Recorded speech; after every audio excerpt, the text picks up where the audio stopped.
Je te louerai, Seigneur, Seigneur, pour qui tu es.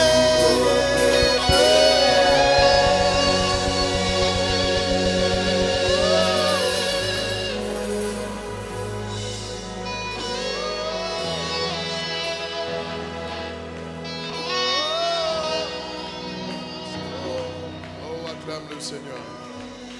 Oh, acclame le Seigneur. Oh, acclame le Seigneur. Oh, acclame le Seigneur. Acclame le Seigneur. Pour ces cris de triomphe.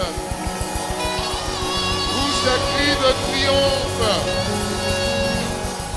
Pour ces cris de célébration. À celui qui vit à jamais. À celui qui vit à jamais. À celui qui vit à jamais. À celui qui vit à jamais. À celui qui vit à jamais. Et pour celui qui vit à jamais. Katalabos. Wow.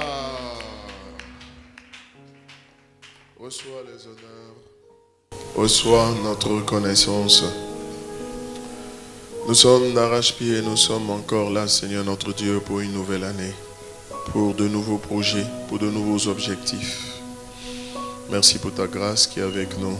Merci pour ta présence qui est manifeste. Nous te bénissons davantage parce que nous savons que cette année est une meilleure année. Que la gloire te revienne parce que ce que tu as commencé dans la saison précédente, tu la poursuis. Plus d'onction, plus de ta puissance, plus de ta présence, Seigneur notre Dieu. Reçois-nous comme un peuple d'adorateurs qui chaque jour veut élever la voix vers toi, veut vivre d'une certaine manière pour te témoigner, Seigneur notre Dieu, notre reconnaissance. Te témoigner, Seigneur notre Dieu, notre dépendance et notre soumission absolue à ta présence et à ta volonté. Donne gloire à ton nom. Donne gloire à ton nom. Donne gloire à ton nom. Donne gloire à ton nom. Et bénis, ajoute, Seigneur, transforme, percute, Seigneur notre Dieu, une conception qui n'est pas la bonne. Chamboule un raisonnement, une mentalité, Seigneur notre Dieu, qui n'est pas celle qu'il faut. Afin que, Seigneur, cette année, vraiment, nous puissions vivre l'abondance que tu as promis dans le nom de Jésus. Amen. On va acclamer le Seigneur et se rasseoir dans la présence de Dieu.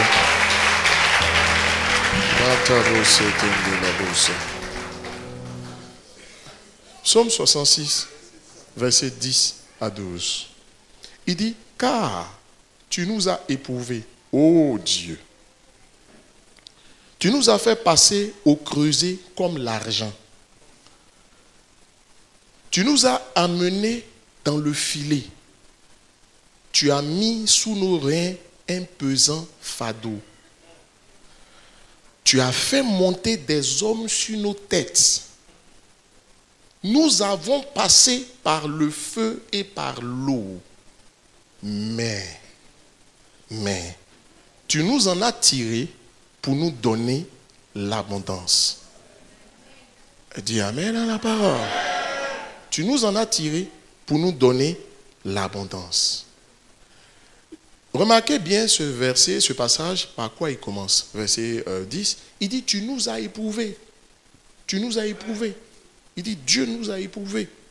Mais, ce passage commence par, tu nous as éprouvés, mais il se termine par quoi? Verset 12. Mais tu nous en as tirés pour nous donner l'abondance. Il commence par éprouver, il finit par l'abondance. Vous savez bien une chose, et c'est ce que vous devez retenir, c'est ce que nous devons retenir. Les amis, écoutez-moi bien. Dieu, c'est une année, telle qu'annoncée, qui est une année d'abondance. J'aime bien la version en anglais, que la version anglaise, la King James. Allez vérifier. La King James dit, tu nous en as tiré pour... L'expression abondance est traduite dans la King James par wealthy place. A wealthy place. Ça veut dire un lieu d'abondance. C'est-à-dire, c'est un état en fait, ce n'est pas un lieu physique. Ça veut dire que tu nous as sortis de nos épreuves pour nous emmener dans une phase, dans un état, dans une dimension d'abondance. Quelqu'un me dit Amen. Quelqu'un me dit Amen. C'est pourquoi je vous dis que je vous ai déjà dit que cette année est l'année de toutes les possibilités. Dites-moi amen. Mais ce matin, je suis venu enseigner. C'est l'année de toutes les possibilités. C'est l'année où tu passes du minimum au maximum. Vous vous souvenez, j'avais dit ça avant même qu'on ne commence l'année. Ce passage-là nous dit que Dieu nous sort du minimum, mais il nous emmène au maximum. L'abondance, c'est le maximum. Il nous sort du minimum et nous emmène dans un maximum. Et vous, quelqu'un me dit amen. Amen. C'est une certitude. Et c'est une réalité. Les amis, je vais être straight to the point. La première chose que je tiens à vous dire, c'est que Dieu n'élève jamais quelqu'un sans l'éprouver. Ça, il me semble que tu le savais. Dieu n'élève jamais personne sans l'éprouver. Mais deuxièmement, Dieu n'élève jamais personne sans l'humilier.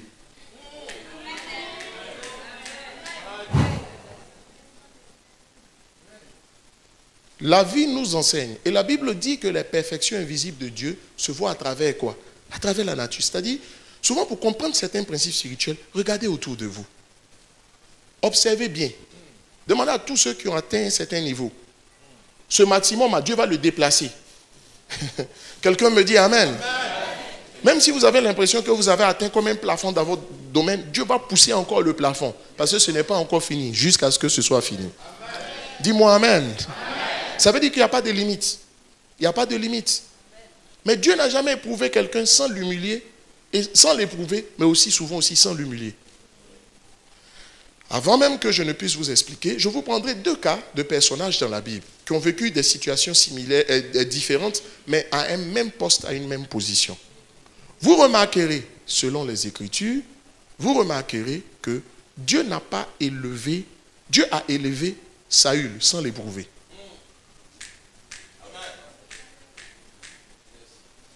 Dieu a élevé Saül sans l'éprouver. Il n'a connu, regardez, la Bible ne nous parle même pas de son histoire ni de ses antécédents. C'est très rare dans la Bible. Vous remarquerez que dans la Bible, avant de parler de l'histoire d'une personne, on commence à parler de sa généalogie. C'est pour vous montrer d'où il sort. Mais Saül apparaît un peu comme un cheveu sur la soupe. Il apparaît sur le devant de la scène et ce qu'on voit, immédiatement on le prend, on le oint, il devient le roi d'Israël. Dieu n'a mis aucun test devant lui. Les amis, laissez-moi vous comprendre. Mais si vous comprenez le background de cette histoire, vous allez savoir que Dieu n'était pas d'accord quand Israël voulait un roi. Amen. Mais il a quand même donné le roi. Est-ce que vous savez que vous pouvez forcer la main de Dieu? Yes. Amen. Les religieux, normalement, vous devez dire, non, parce que comment tu dis ça? On a l'habitude de dire, aucun homme ne peut forcer la main de Dieu. Mais un homme peut forcer la main de Dieu. Yes. Mais si vous forcez la main de Dieu, ça vous dépend. Si à vous dépend, vous allez en faire la meilleure expérience si vous vous amusez à forcer la main de Dieu. Il est important que vous le sachiez. Il y a des principes, il y a des manières de toucher. Tu peux forcer la main de Dieu. Dieu a éprouvé Saül, Dieu a du moins élevé Saül sans l'éprouver. Après, ce qui est choquant, vous voyez que dans toute l'histoire, on ne parle plus de lui. Normalement, dans un État ou dans un pays, le premier président, c'est un pionnier. On en parle. On parle du premier président de la Côte d'Ivoire. Mais c'est bizarre, mais c'est le premier, on l'appelle un père fondateur. Mais quand vous regardez en Israël, on ne parle même pas de Saül. David a fini par marquer les esprits que le Saül. Et on ne parle même plus de lui. Mais David, par contre, Dieu l'a élevé après l'avoir humilié et éprouvé. Regardez sa vie. Sa vie a été différente. Parce que je vous explique bien, Dieu ne bénit pas les gens pour que la bénédiction les tue. Ou les éloigne de lui. Amen. Tu n'as pas encore réussi, mon frère. C'est-à-dire, il y a des moments, mais souvent, quand tu es en train de monter un peu, tu vois certaines choses, mais le risque est là, le danger est là, que après ça te monte à la tête. Mais comme Dieu ne veut pas que sa bénédiction soit pour toi une source de destruction, n'est-ce pas? C'est alors que Dieu prend des dispositions. Il t'humilie. Mais quand il t'humilie, là, tu as un souvenir. Yes, Lord. Amen. Dieu veut que toute personne qui marche avec lui ait un souvenir. C'est pourquoi dans la Bible, vous remarquerez combien de fois il est mentionné l'expression « souviens-toi, souviens-toi, souviens-toi, souviens-toi, souviens-toi ». Quand tu as goûté à la galère, tu sais mieux apprécier. Mais vous savez ce qui est fort aussi, quand tu as bien goûté à la galère, tu ne veux plus connaître, et que tu as l'abondance, tu ne veux plus connaître cette galère-là. Je me suis rendu compte que s'il y a une chose que les riches craignent, redoutent le plus, c'est de devenir pauvre un jour. Les amis, s'il vous plaît, cette année-là, donnez-vous tout le mois de janvier pour lire le livre de Deutéronome. Le mois de Deutéronome, ils étaient à 2 pas, ils étaient aux portes de Canaan. Et puis avant de rentrer à Canaan, Dieu dit, attendez, Deutéronomos, c'est de là que vient Deutéronome. Deutéronome veut dire 2. Nomos, c'est la loi. Ça veut dire, c'est comme si on redisait la loi. Dieu leur rappelait certaines choses qu'il leur a dites. C'est-à-dire, avant que quelqu'un ne rentre dans l'abondance, il y a un rappel qu'on doit faire dans son esprit. Il y a des choses dont il doit se souvenir. Il doit marquer ses bonnes dans son esprit. Sinon, je vous assure, il se met en danger. Et regardez ce que Dieu va dire. Et c'est dans le livre de Deutéronome qu'apparaît beaucoup de fois, à plusieurs reprises, l'expression « souviens-toi ». En Deutéronome chapitre 8, verset 2, Dieu dit « Souviens-toi de tout le chemin que l'Éternel, ton Dieu, t'a fait faire pendant ces 40 années dans le désert, 40 ans de galère. » Dieu dit, dans quel but il a fait connaître tout cela? Il dit, afin de t'humilier et de t'éprouver. Humilier et éprouver. Pour savoir quelles étaient les dispositions de ton cœur. C'est dans la galère qu'on apprend, on se prépare pour la prospérité. Il dit, afin, et si tu gardes, les dispositions de ton cœur, et si tu garderais ou non ces commandements. Ça veut dire qu'au moment, il y a un moment où Dieu est persuadé que toi, ça ne va pas te détruire. Ça dit qu'il t'élève, qu'il t'amène, que tu aies cette abondance de cette année. Ce n'est pas un problème. Mais remarquez qu'il dit les dispositions de ton cœur. Dieu dit les dispositions de ton cœur. C'est ça qui l'intéresse. C'est ça qui l'intéresse. Et je demandais au Seigneur, vous voyez, les amis, la grâce vous donne d'avoir accès non seulement à ce pourquoi vous avez travaillé, mais en plus à ce pourquoi vous n'avez pas travaillé. Yes. Est-ce que vous savez que c'est vous, ce qui vous met dans l'abondance, ce n'est pas ce que vous méritez? Yes. Amen. La Bible dit l'ouvrier mérite son salaire. Il y a ce qui est méritoire. Ce qui est méritoire, c'est le résultat de tes efforts. Mais lorsqu'on parle de grâce, c'est qu'il y a une faveur. Il y a un appui du ciel. Il y a un coup de pouce qui est donné par Dieu qui crée des situations, des circonstances favorisantes de sorte à ce que tu as plus que ce qu'il te faut et plus que ce pourquoi tu as travaillé. Dites-moi amen. Dites-moi encore amen. Sans la grâce, l'abondance, tu ne peux pas avoir. Ce n'est pas possible. Ce n'est pas possible. Demandez à tous les travailleurs, même si on te paye 5 millions, le salaire n'est pas fait pour suffire à quelqu'un. Dans sa nature, Dieu n'a pas prévu le salaire pour te mettre dans l'abondance. Un salaire ne met jamais quelqu'un dans l'abondance. Il y a ce qu'on appelle la grâce. C'est la grâce qui va vous conduire dans l'abondance. Permettez que je ne passe pas trop de temps à expliquer ça. Ce n'est pas ce qui est important. Mais c'est important à comprendre. Mais on va pas perdre du temps dans la démonstration de ce principe. C'est la grâce qui fait que vous avez plus que ce que vous méritez. C'est la grâce qui fait que tu as plus que ce pourquoi tu as travaillé. C'est la grâce qui fait que quelqu'un se lève et dit, je te bénis de telle chose. Tu as fait quel travail pour ça? C'est la grâce qui fait que, n'est-ce pas, souvent, tu te lèves et puis non, ça dit tu peux... Non, c'est la grâce te donne droit à des avantages auxquels que tu ne mérites pas. Amen. Donc, l'abondance, la saison dans laquelle on est rentré, pour que cette abondance se manifeste, il te faut la grâce. Amen. Maintenant, le diable en est pleinement conscient. Il a compris que la pire des choses, note ça quelque part, la pire des choses qui puissent arriver à un individu sur cette terre, c'est de vivre une vie sans la grâce. Amen. Yes. Ce n'est pas que les gens t'abandonnent tout ça, non. De vivre une vie sans la grâce. Une vie sans la grâce, c'est dur, c'est difficile, tout est lourd. Dans les enseignements qui vont suivre du minimum au maximum, je vais vous décrire selon la Bible. Je vais donner les caractéristiques exactes d'une vie sans la grâce. La Bible appelle ça to be in a desert place, c'est-à-dire in a dry place. Un lieu desséché, je vais te décrire. Vivre sans la grâce, oh mon Dieu. C'est la pire des choses qui puissent t'arriver. Écoute-moi, la pire des choses qui puissent t'arriver, c'est une vie sans la grâce. Est-ce que c'est ce que tu veux pour toi?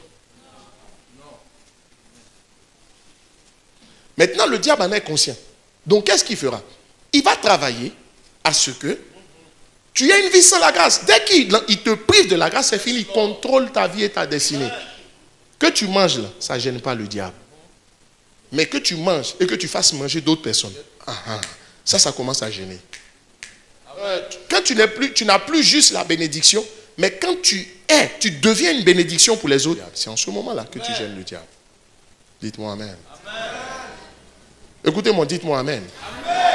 Mais tu ne peux pas faire manger quelqu'un si tu n'es pas dans l'abondance. Tu as de bonnes dispositions dans ton cœur, mais ça reste comme ça. Il y a beaucoup de choses que tu veux faire que tu n'arrives pas à faire. Parce que ce que tu as, c'est juste pour toi. Life is so difficult. Quelqu'un me dit amen. Donc le diable va travailler afin de te priver de la grâce. En Hébreux chapitre 12 du moins, au verset 15, Hébreux chapitre 12, verset 15, la Bible va dire, veillez à ce que nul ne se prive de la grâce de Dieu. Veillez à ce que nul ne se prive. Veillez. Ça dit, soyez vigilants. Le grand challenge de notre vie, et pour cette année, moi je te parle toujours selon ce que Dieu m'a dit. Avant, quand je ne comprenais pas comment ça marche, je pensais qu'il fallait donner ta plus puissante révélation. Donne ce que Dieu t'a dit de donner. Ce n'est pas parce que Dieu t'a donné le message que tu dois le donner. Il y a la nourriture de chaque saison. Et la Bible parle aussi sur la base de ce que l'année dernière, le pasteur Mohamed dont il avait parlé, la vérité présente. Yes. Il y a beaucoup de choses que tu peux faire pour réussir. Mais dans la multitude des choses, qu'est-ce que tu dois faire précisément pour réussir? C'est ça que je m'apprête à te donner. Amen. Qui est associé à la grâce. Sans la grâce, jamais tu ne connaîtras l'abondance. Ce n'est pas possible. Si tu as la grâce, il faut qu'il te prive de la grâce. C'est tout. Comment ici prend?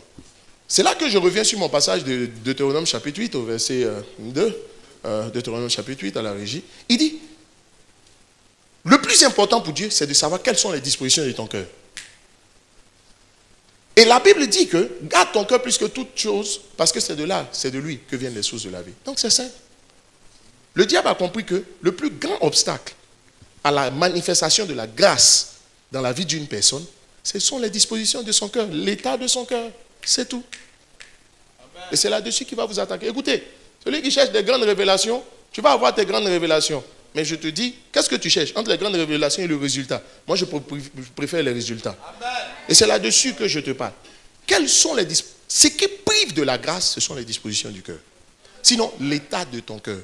Le thème de mon message, c'est dans quel état de cœur abordes-tu cette année? Dans quel état de cœur abordes-tu cette année? Quel est l'état de ton cœur? C'est l'état de ton cœur qui va faire la différence. Surveille ton cœur. Lorsqu'on surveille une maison, c'est parce qu'il y a des agresseurs. Lorsqu'on surveille une maison, c'est parce qu'il y a du danger. Surveille ton cœur. Écoute-moi, surveille ton cœur. Je vais vous montrer que tout ce qu'on enseigne dans la chrétienté, c'est associé à cela. Est-ce que vous savez que quelqu'un peut marcher dans la sanctification et puis il a un problème avec l'état de son cœur? Ce n'est pas lié même. La première chose par rapport à l'état de ton cœur, le premier principe, la première mise en garde que je te donne de la part du Seigneur, arrange-toi pour ne rien avoir contre quelqu'un dans ton cœur. Amen. Arrange-toi pour ne rien avoir dans ton cœur contre quelqu'un.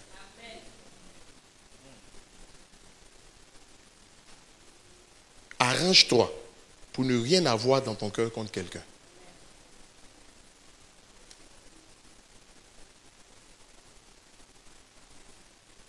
Amen.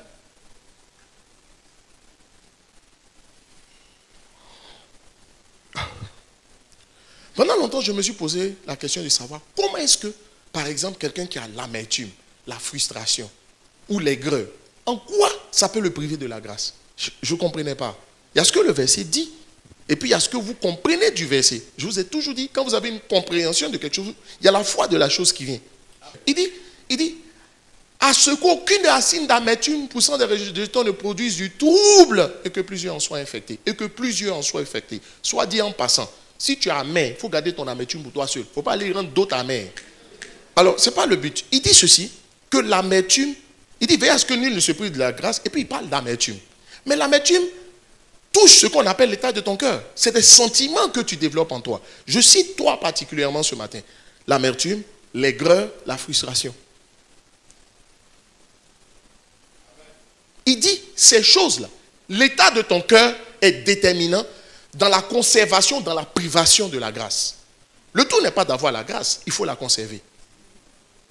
Et c'est quand vous parvenez à conserver la grâce que justement, vous pouvez accéder à l'abondance. Parce que non seulement, La grâce va... Je l'ai déjà dit. Avez-vous déjà essayé de travailler sans la grâce? Avez-vous déjà essayé de faire quelque chose sans la grâce? Mais je vous explique dans ce passage. Je vais vous expliquer simplement pourquoi l'état de ton cœur, par exemple, peut te priver de la grâce. Premier verset, Matthieu chapitre 5. Matthieu chapitre 5, verset 23 à 24. Il dit donc, si tu présentes ton offrande à l'autel, notez bien la notion d'autel.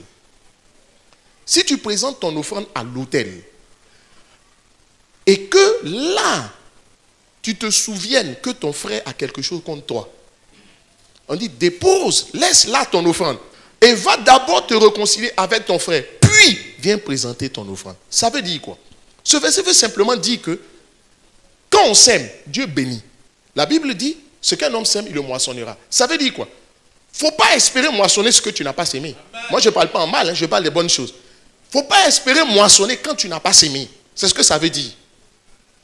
Je répète. Ce verset-là veut dire, il ne faut pas espérer moissonner quand tu n'as pas sémé. Parce qu'une moisson précède, elle suit toujours, n'est-ce pas, une semence.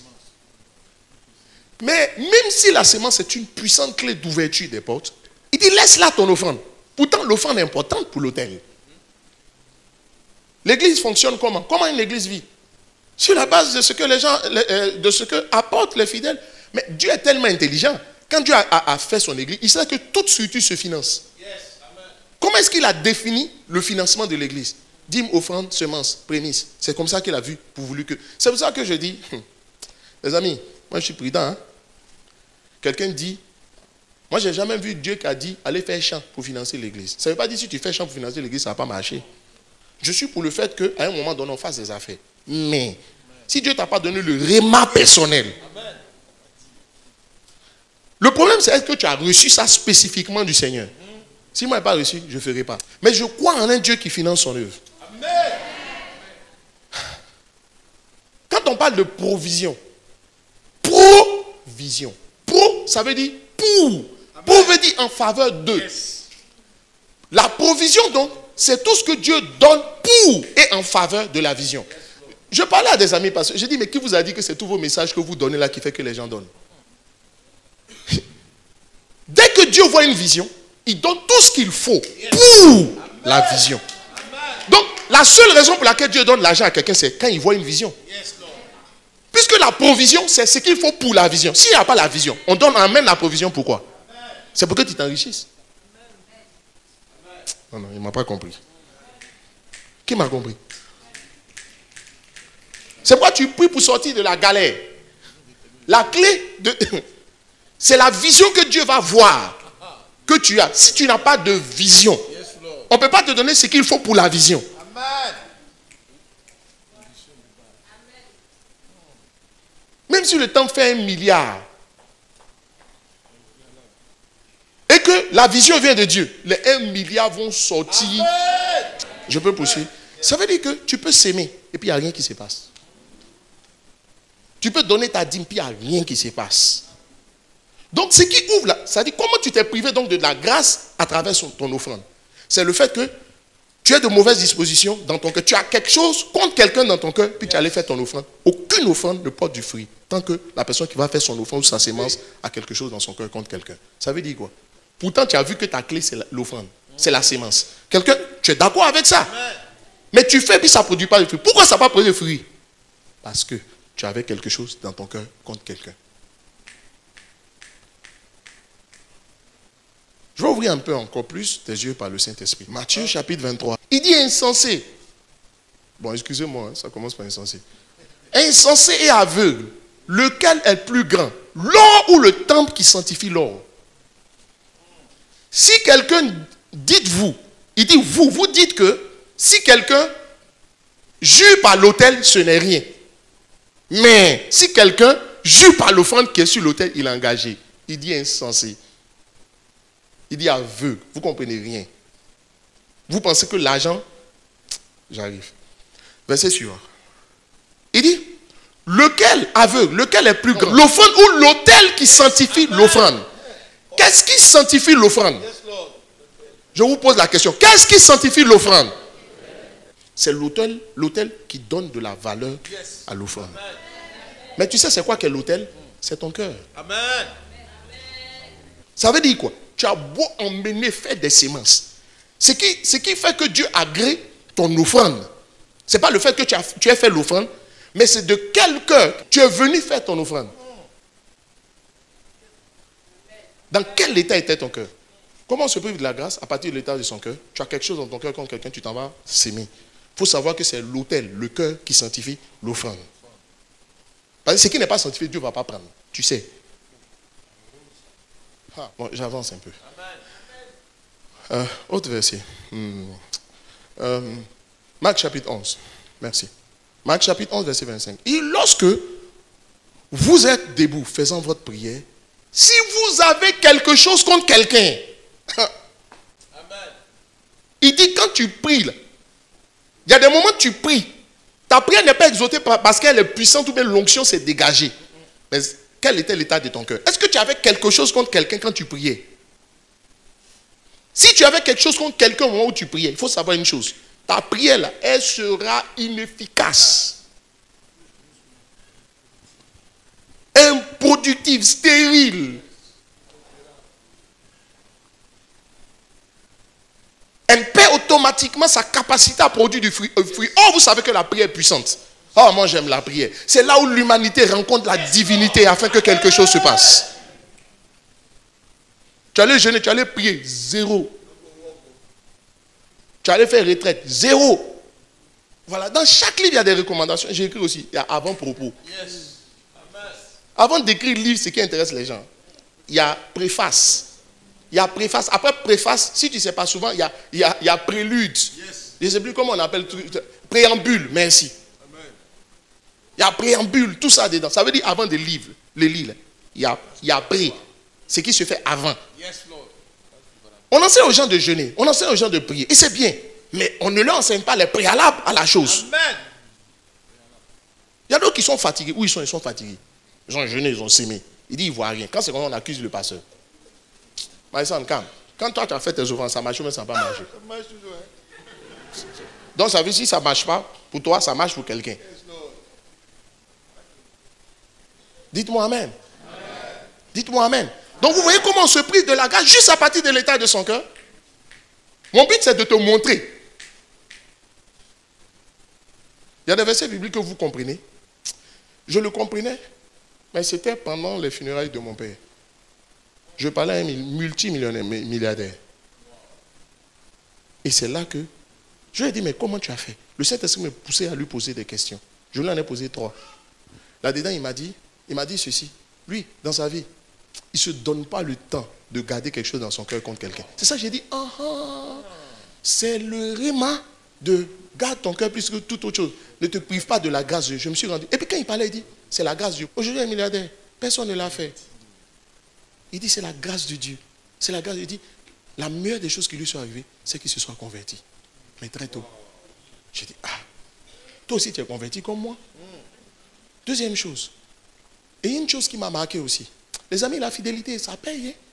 Ce n'est pas le but de mon message, mais la fidélité. Mon Dieu, j'en parlerai après. L'état de ton cœur. Avoir quelque chose contre quelqu'un. Comme je l'ai dit au départ, Dieu vous éprouvera. Il vous mettra à l'épreuve, vous testera. Dieu a testé Joseph avant que la prophétie de Joseph ne s'accomplisse. Donc, il ne faut pas penser que quand on te dit quand tu reçois une prophétie, il faut prier pour que ça se réalise. Ce n'est pas suffisant. Il faut prier, mais il faut checker ton cœur. Parce que chaque fois que tu as une prophétie, il y aura un test de ton cœur avant que la prophétie ne se réalise. Je te préviens, Dieu n'a pas changé. Dieu va vérifier l'autel. Parce que c'est l'autel qui sanctifie la prière, c'est l'autel qui sanctifie l'offrande, toutes ces choses. Et je vais aller même plus loin. La Bible dit, dans le livre de Jacques au chapitre 3, que des mêmes robinets, d'une même source, ne peut pas sortir l'eau sale et puis l'eau propre. Supposons qu'on soit, prenons l'image, aujourd'hui on est alimenté par la source de si c'était dans un autre pays, je ne sais pas ce que ça aurait donné. Mais la source de si aussi, dans les citernes ou bien dans les cuves de la source de si, l'eau sort d'où? Des cours d'eau et tout ce que tu sais.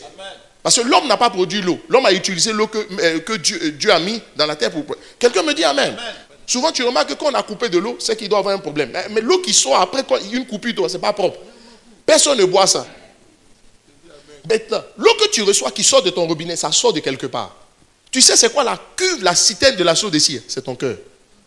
La Bible dit c'est de l'abondance du cœur que la bouche parle. Ça veut dire toutes les paroles qui sortent de ta bouche sortent d'où? De ton cœur. Donc qu'est-ce qui peut souiller tes paroles? C'est la source d'où l'eau sort là. D'où les paroles sortent. C'est ça qui peut souiller les paroles. Or, ça vient de ton cœur. Et je te dis, il y a beaucoup de personnes qui parlent au Seigneur, mais leurs paroles sont sales. Mais quel est le problème? Le cœur est pollué. Si la cuve est sale, l'eau qui va sortir de la cuve ne sera pas apte à la consommation. Dites-moi amen. Dites-moi amen. Parce que la Bible dit, il dit de la même bouche, vous bénissez, mais avec la même bouche, vous maudissez. Quand on dit maudit, ça ne veut pas forcément dire prononcer des imprécations. Quand on dit maudit, ça veut dire mal dire des gens, dire du mal des gens. Or, généralement, quand quelqu'un, et c'est là que j'explique, comment est-ce qu'on finit par avoir quelque chose contre quelqu'un? Généralement, ça ne vient pas de toi. Ça vient de ce que tu as subi. Amen. Ça vient de ce que tu as subi. Les faits sont avérés. Oh, dites-moi amen. Amen. Est-ce que c'est Joseph qui s'est vendu? Non. C'est ses frères qui l'ont vendu. Et généralement, il faut savoir que ça viendra des gens que vous aimez le plus. Ça viendra des gens les plus proches de vous, les gens que vous aimez le plus. Souvent on entend, celui que j'aime comme ça, mon ami comme ça, mais c'est ça. Le principe biblique dit, ce n'est pas celui qui est loin. Je prends un exemple au premier culte. Supposons que tu montes dans le on te coince. Quand tu rentres à la maison, les gens qui sont à côté de toi, tu dis, mais tu sais quoi, dans le il y a quelqu'un qui m'a coincé là. Maintenant, je vais te poser une question. Dès que tu rentres, tu en parles. Si ça t'a énervé, puis si c'est récent.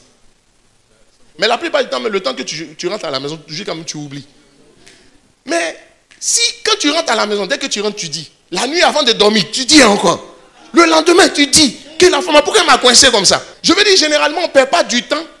Si le mal qui a été fait, même par quelqu'un qui est loin de nous, ce n'est pas un problème. Que ce soit mauvais ou pas, ça ne vous dit rien. Vous en parlez un coup, ça vous énerve un coup, puis c'est fini. Mais quand tu t'assois dessus, là, ça veut dire que c'est quelqu'un que tu aimais. Quand tu t'assois dessus, quelqu'un que tu estimais, quand tu t'assois dessus, quelqu'un avec qui tu partageais beaucoup de choses, un ami, un proche. Quand Dieu vous fera faire le test, ce ne sera pas avec quelqu'un qui est loin. Là, vous ne gardez pas quelqu'un. Tu es venu à l'église, je bénis Dieu. Le service d'ordre est là, ils t'ont rien fait, tu leur parles mal. Il y a d'autres qui sont comme ça aussi. Quelqu'un qui rentre dans l'église. Les amis, souvent pour toi là aussi, tu fais fort. Hein? Service d'ordre, on dit de t'asseoir ici. Il y a d'autres même, quand ils rentrent même, ils ne prennent même pas la peine de regarder le visage du service d'ordre. Que d'ailleurs même le service d'ordre. Quand ils rentrent. Dans le monde, on a une façon de faire son visage qu'on pense qu'on est important. Mais c'est difficile quand tu parles de la personne qui t'a blessé. Ce n'est jamais en bien. Pour dire, oh, la personne qui, ta meilleure copine, tu l'appelles, il dit, venez, on va prier pour le mariage. Toi, tu ne sais pas que le frère que tu as dit, c'est le frère qu'elle guette. Et puis tu apprends à côté que les deux sont fiancés. J'ai dit, mais ma fille, pourquoi tu es triste ces 2 jours? Tu dis, non, pasteur, les chrétiens sont mauvais, quoi. Tu es en train de dire du mal. Mais tu sais pourquoi tu es arrivé là? C'est à cause de ce qui est dans ton cœur. Yes. Le problème, c'est ce qui est resté dans ton cœur lié à ce qu'on t'a fait. Dis à quelqu'un, c'est ton test d'abondance de cette année. Attends, est-ce que quelqu'un me comprend et m'écoute? C'est ton test. C'est ton test d'abondance. C'est ton test pour parvenir à vivre effectivement la moisson. Il y a d'autres, le cœur est chargé, il y a des histoires. Depuis 15 ans, il t'a laissé. Depuis 15 ans. C'est dans ton cœur. No way. Je peux tout pardonner, sauf ça. Donc ça veut dire chaque début d'année, tu échoues. Chaque début d'année, tu échoues. Chaque jour, tu échoues. Et puis ce qui te fait mal, quand tu le vois, Dieu va faire que tu vas le rencontrer à sa bien-aimée. C'est la cause qui t'a laissé. Les amis, j'ai compris que à un moment donné, il y a quelque chose qui m'avait fait mal. Je n'ai pas aimé. Je n'ai vraiment pas aimé. Je n'ai pas aimé. Et je parlais avec le pasteur Mohamed, il m'a dit, va te priver de la grâce. Mais tu sais, je vais te dire une chose. Ne te donne pas le temps de t'asseoir. Quel est le secret? Jésus dit, ils ne savent pas ce qu'ils font. Mais quand tu lis là, tu as envie de dire, mais quelqu'un, il ne sait pas ce qu'il fait. Il peut prendre Jésus, le mettre nu, chicoter. Il savait ce qu'il faisait. Non. En fait, il ne savait pas. Parce que s'il savait qu'ils étaient en train de dresser le terrain pour que Jésus meure ressuscité, que toi et moi en sortent, une race aussi dangereuse. Je t'assure qu'ils allaient dire, Jésus, vis à jamais, ne meurs pas. Parce que pour ressusciter, il faut mourir. Non, ça veut dire que chaque fois que tes adversaires cherchent à te crucifier, en fait, ils sont en train de préparer ta résurrection pour que ton plan s'accomplisse. Oh, pour beaucoup, c'est le mort là qui leur fait mal. Il n'y a pas de résurrection sans mort. Et c'est la gloire de la seconde maison. C'est celle-là qui est... Regardez, la gloire de la première, là, Dieu a effacé ça, c'est bon. Maintenant, il veut t'amener dans la gloire de la seconde maison. Mais il n'y a pas de gloire de la seconde maison sans mort, pour mourir. Il faut que tu meurs de ta belle mort. Les belles morts, là, c'est quand c'est ton ennemi, c'est tes amis qui te crucifient. Vide ton cœur. Vide ton cœur. Il dit l'obéissance vaut mieux que les sacrifices. Tu fais un sacrifice pour amener ton offrande. Tu fais un sacrifice pour venir faire ta semence. Tu fais des sacrifices pour faire des jeûnes et prières. Tu payes un prix trop élevé pour annuler tout cela. Par ce qui est plus, c'est peut-être, ça semble plus difficile à faire, mais ça nécessite moins d'efforts. Il suffit simplement de dire au Seigneur, Seigneur, moi je vais laisser tomber ça là. Ça dit, tu vas voir que tu vis mieux. T'asseoir pour garder rancune contre les gens, être frustré, toutes ces choses. Laisse tomber ça. Quand tu vois quelqu'un qui parle de ça, il ne faut pas écouter son histoire. Parce que si tu veux, écoute son histoire. Mais quand ça va finir, ne dis jamais. Souvent tu as envie de dire, mais vraiment, ton petit là, c'est mauvais. Quand il finit de parler, tu lui dis, c'est ta mort pour que tu ressuscites pour la gloire de la seconde maison. Attends, quelqu'un me comprend? Amen. Je peux avancer. Deuxième mise en garde, qui est toujours liée à l'état de ton cœur. L'état de ton cœur. Peut-être que le temps avancé, je vais m'arrêter bientôt. On veut pouvoir profiter de notre repos entre les deux cultes.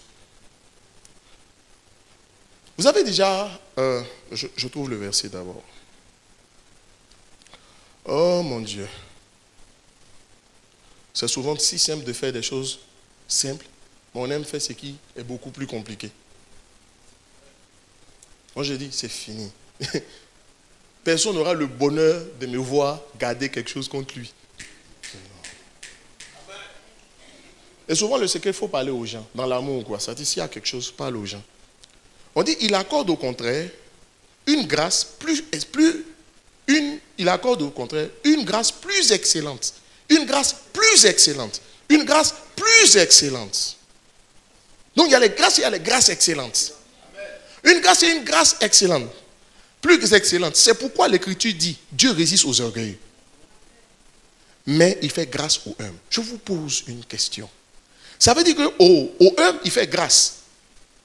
Aux orgueilleux, il leur résiste. C'est-à-dire, quelle est la différence entre l'orgueilleux et le humble? C'est la grâce que Dieu manifeste dans leur vie.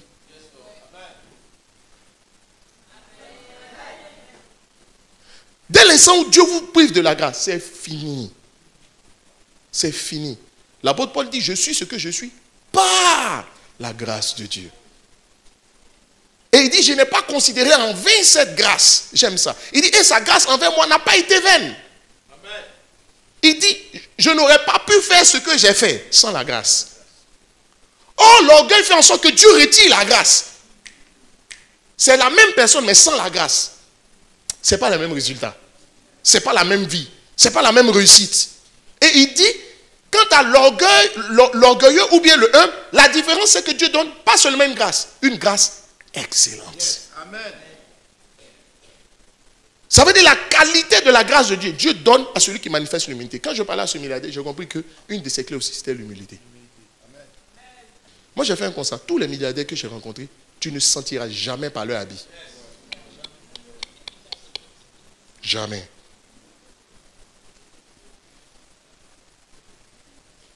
Tu ne les sentiras jamais ça dans leurs propos. Pour dire, bon, les fausses humilités des chrétiens. Que bon, par la grâce de Dieu, ça va, hein. Ne parle pas comme ça.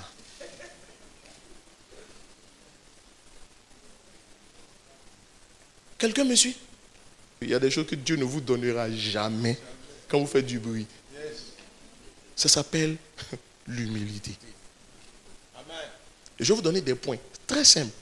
Je ne veux pas faire de la théologie. Je veux parler de la vie, des choses pratiques qui peuvent t'aider immédiatement dans ton quotidien. L'humilité. Est-ce que vous savez que l'humilité, c'est une disposition de cœur? Deutéronome chapitre 8, verset 2. Merci la régie, c'est super, ça fait bien de boucher avec vous. Il dit, souviens-toi de tout le chemin que l'Éternel ton Dieu t'a fait pendant ces 40 ans. Non, donc donnez-moi l'autre verset. Afin de t'humilier et de t'éprouver pour savoir quelles étaient les dispositions de ton cœur. Donc, l'humiliation, le but de l'humiliation, c'est de produire l'humilité. Donc, l'humilité, c'est une disposition de cœur, vous le savez bien. Donc, je suis en train de parler de garder ton cœur, veiller sur ton cœur. Quelles sont tes dispositions de cœur en cette nouvelle année? Donc, l'humilité fait partie des dispositions de cœur que Dieu attend de toi. Amen. Vous avez lu que Dieu résiste aux orgueilleux.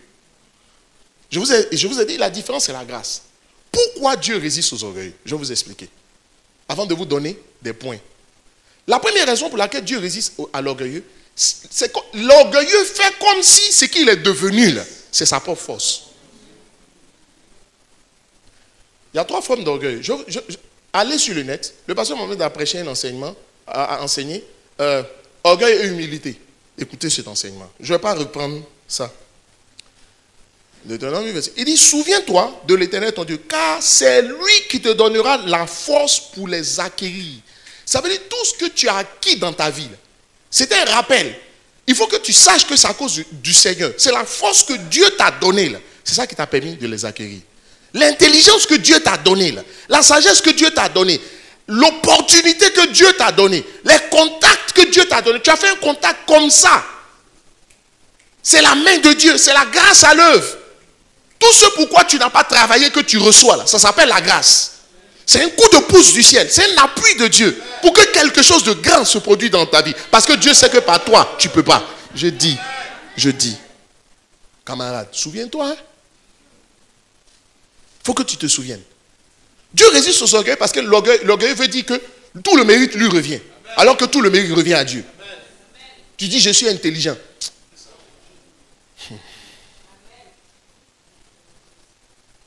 Plus vous prenez conscience que vous n'avez pas le droit d'auteur, que ce n'est pas vous qui êtes à l'origine de cela, je vous assure, c'est l'incapacité à réaliser qu'on n'a aucun mérite dans ce qui nous arrive qui nous pousse à l'humilité. Je vous assure. Mais au contraire, l'orgueil vient du fait qu'on a l'impression que c'est nous qui avons fait. Et ça, là, Dieu n'aime pas, quand même. Toi, tu es un petit ici que moi informé, demain tu t'en vas, tu fais comme si ce n'est pas moi qui t'ai formé. Quand tu parles là, tu ne dis pas mon nom.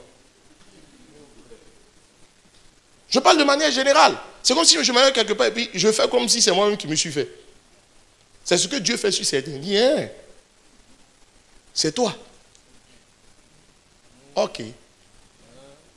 Je vais enlever ma grâce. Et puis tu as fait ton expérience. Et puis tu reviendras faire les comptes.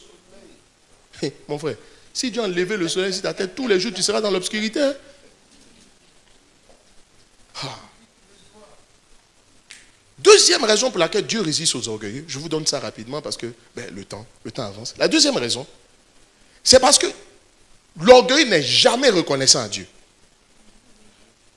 Il ne peut pas être reconnaissant. D'ailleurs, parce qu'il pense que c'est lui-même qui a fait. On dit merci à quelqu'un qu'on pense que la personne a contribué à ce qu'on devienne ce qu'on est. Dites-moi Amen. Amen. Dites-moi Amen. Amen. Je vais revenir là-dessus. Dites-moi Amen. Est-ce qu'il y a des enseignants ici? Levez la main. Ah, c'est quel qui n'a pas enseignant? Levez bien la main. Enseignant, lettre mot. Lettre moderne? D'accord. Levez-vous, mais acclamez le Seigneur pour vous nous plaisir. Acclame le Seigneur.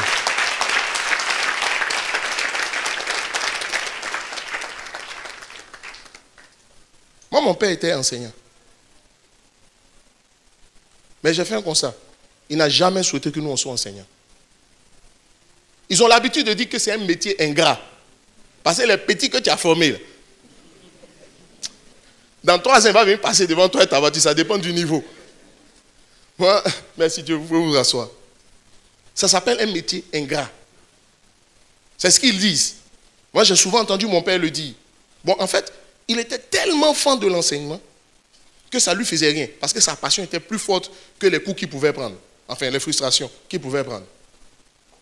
Vous préparez votre comportement du temps de la prospérité quand vous êtes dans la galère. Amen. D'autres prennent ça pour murmurer.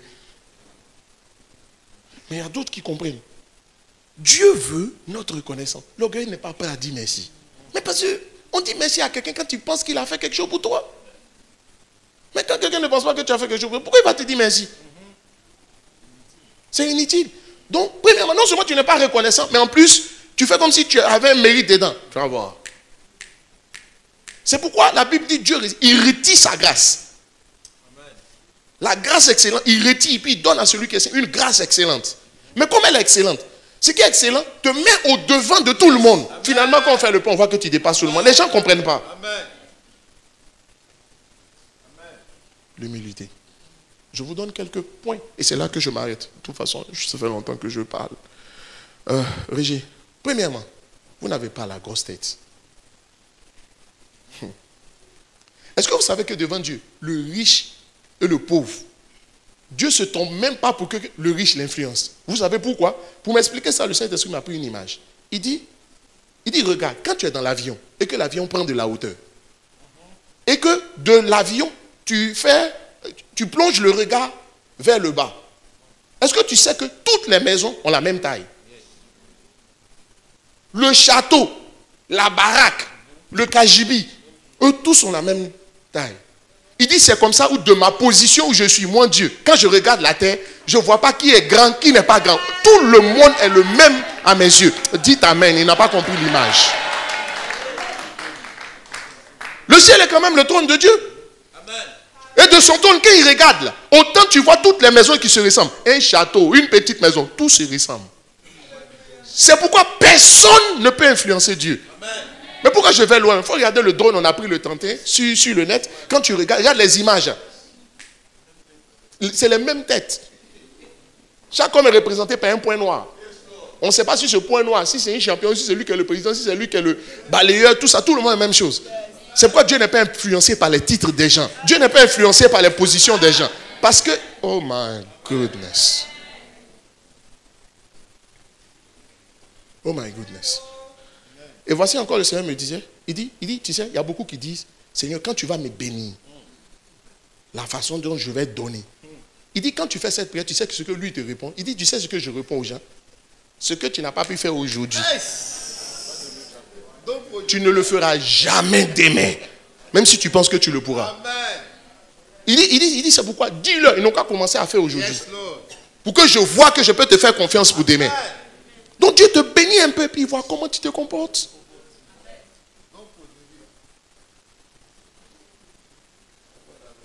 Quand tu montes, et puis il voit que tu es la même personne. Tu n'as pas la grosse tête. Il dit, ajoutez un peu encore. Il ajoute un peu de grâce. Chaque nouvelle portion de grâce que Dieu met sur ta vie. Oh.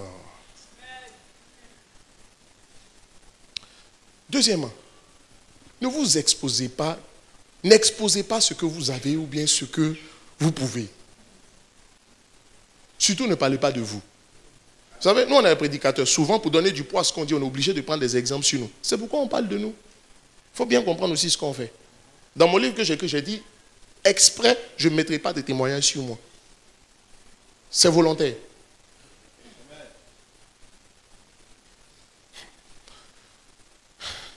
Ne vous vantez pas. Ne prenez pas les gens de haut. Autre point. Ne vous prenez pas pour le meilleur. Ou bien la meilleure. C'est-à-dire, ne pensez pas que vous valez mieux que les autres ou que vous pouvez mieux. Souvent, quand certains parlent de ceux qui sont en train de faire quelque chose, ils ont l'impression qu'il y a des problèmes parce qu'ils ne sont pas encore là. Quand ils seront là, l'humanité sera sauvée par eux. Et que le seul salut de l'Église passe par eux. C'est les enfants qui vont t'appointer.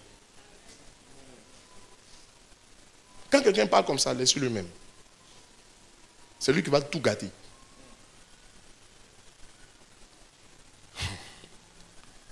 Soyez simple, c'est-à-dire accessible. Arrêtez de vous mystifier. Arrêtez ça. Autre point. Ne recherchez pas les honneurs. Ça, c'est la marque des orgueils. Ou les appréciations. Le jour où tu les as appréciés, ils vont aller dire à toute la terre que le pasteur nous a appréciés ou bien on m'a apprécié. Bon, c'est pas ce que je veux. Ce qui est important, remettez-vous en cause. Amen. Remettez-vous en cause. Il dit heureux les pauvres en esprit. Ça dit c'est des gens simples en esprit. Ça dit ils pensent qu'ils ne sont pas arrivés quelque part spirituellement. Il y a des gens qui n'ont pas de problème. Ça dit financièrement ils n'en ont pas. Mais ils sont orgueilleux parce que leur petit niveau spirituel qu'ils ont qui dépasse les autres. C'est maintenant ils vont dire lui il est spirituel, lui il n'est pas spirituel. Je n'aime pas ça. Je vous dis, je n'aime pas ça.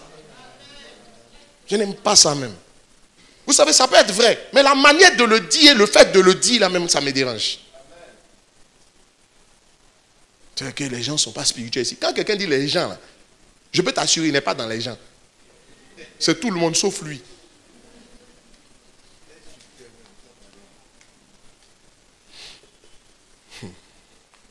Remettez-vous en cause.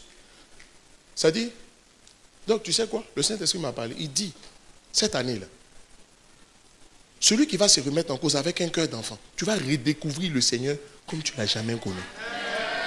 Ça dit, en fait, je t'ai donné le secret, donc. Il m'a dit, tu veux une nouvelle portion d'onction? Attends, et puis je t'ai dit ça après. Dieu m'a donné le secret. J'ai dit, hein? Il dit, ouais.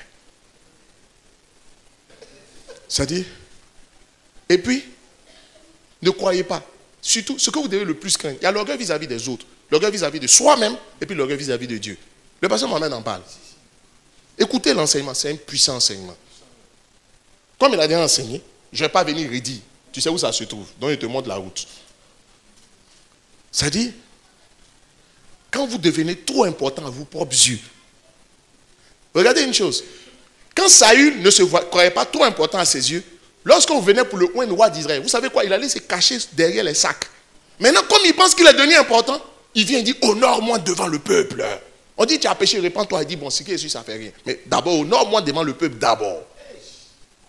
C'est-à-dire quoi? Il rentre dans l'image. Qu'est-ce que les autres pensent d'eux?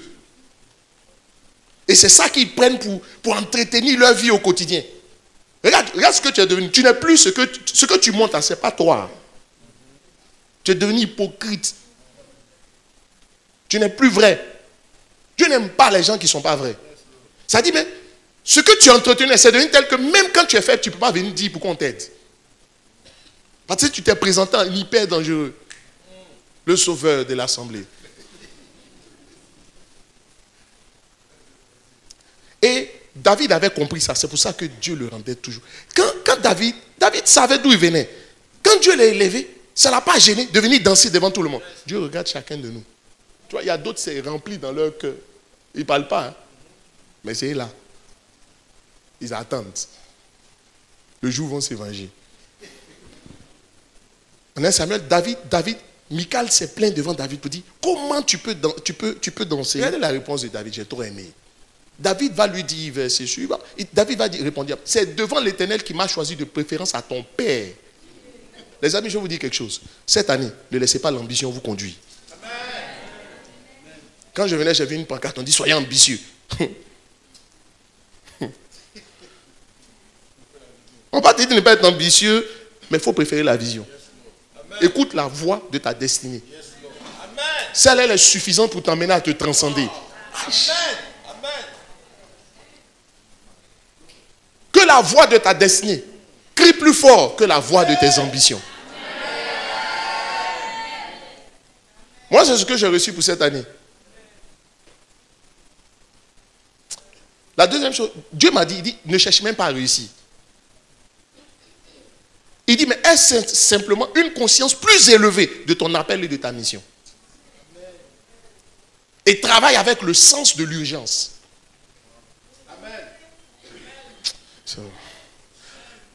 Et il dit, pour m'établir chef sur le peuple d'Israël, c'est devant l'Éternel que j'ai dansé. Il dit, tu penses que c'est devant ces hommes-là? C'est devant Dieu que moi j'ai dansé. Verset suivant. Il dit, je veux paraître encore plus vil que cela, m'abaisser à mes propres yeux. À mes propres yeux. Pour dire, le vrai problème, c'est toi-même. Amen. Et il dit, néanmoins, je serai en honneur auprès des servantes dont tu parles.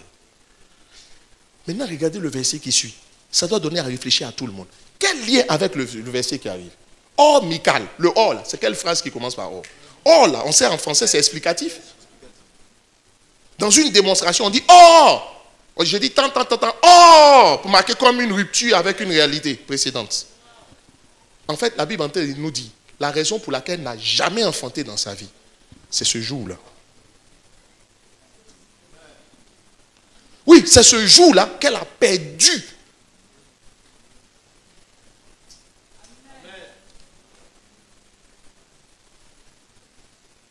C'est pas difficile de se fermer les portes.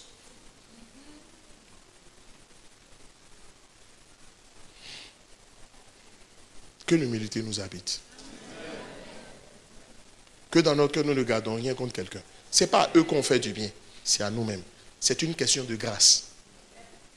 C'est la grâce qui est en jeu. Donc bénis Dieu pour leur vie parce qu'au moins, pense à ton test. Ne pense pas au mal qu'ils te font. Pense à ton test que tu dois réussir. Et cette année, tu iras de gloire en gloire. Ça veut dire quoi? De mieux en mieux. C'est pourquoi j'ai dit cette année sera une meilleure année pour toi. Il ne faut pas me dire bonne année, il faut me dire meilleure année. Ça veut dire qu'il y a comparaison. Si c'est bon là, ça va devenir bon forcé. Dites-moi amen. Baissons la tête, prions pendant.